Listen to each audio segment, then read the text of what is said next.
Ni wazi kwamba kila ukitaka kuboresha unahitaji pesa. Sawa. Kwa hiyo kama unahitaji pesa hizo, zamani serikali, wakati tulikuwa na siasa za ujamaa, ilikuwa serikali ndio inatoa pesa. Sasa hivi kila kitu kinaenda kibiashara. Kwa hiyo inabidi kuzitafuta hizo hela ili tuwekeze. Sasa tulikuwa na bandari ya Dar es Salaam, baadaye tukaboresha bandari ya Tanga na ya Mtwara, lakini ya Tanga vile vile walikuwa wametarget tani milioni 1 kwa mwaka. Sasa hivi wanafanya tani milioni 1.5 kwa mwaka.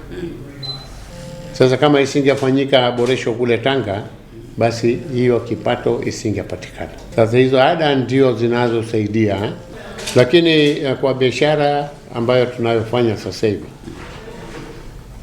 hata ikijengwa bandari ya Bagamoyo, bado kutakuwa na uhaba wa nafasi, na kwa ajili mzigo mwingi sana umezidi mara 2 karibu.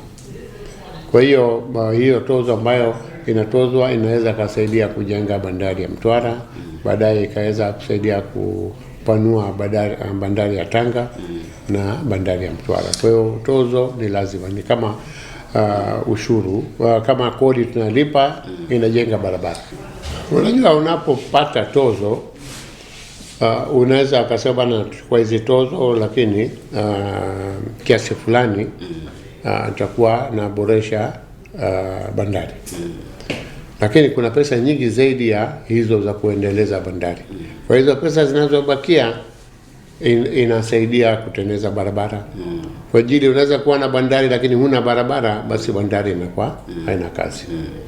Kwa hiyo ni mipangilio ya serikali kwamba wanajua bana, tukiwekeza hapa basi faida yake itakuja kesho kutwa, lakini itapitia kwa njia nyingine. Kwa hiyo tozo sio tu kwamba inaboresha bandari, inaboresha vitu vingi sana. Zile pesa zinazopatikana zinaweza zikasaidia kujenga hospitali, shule. Unaona, naamini mimi binafsi, labda atakuwa sipo maana umri nayo umeenda, kwa staili ambayo tunaenda, si ajabu baada ya miaka 10 hata tiba ya hospitali itakuwa bure kwa Watanzania, kwa pesa ambayo naona zitakazoweza kuvunwa kutokana na biashara na kodi. Kwa hiyo si ajabu kwamba watu wanaweza wakapata matibabu bure.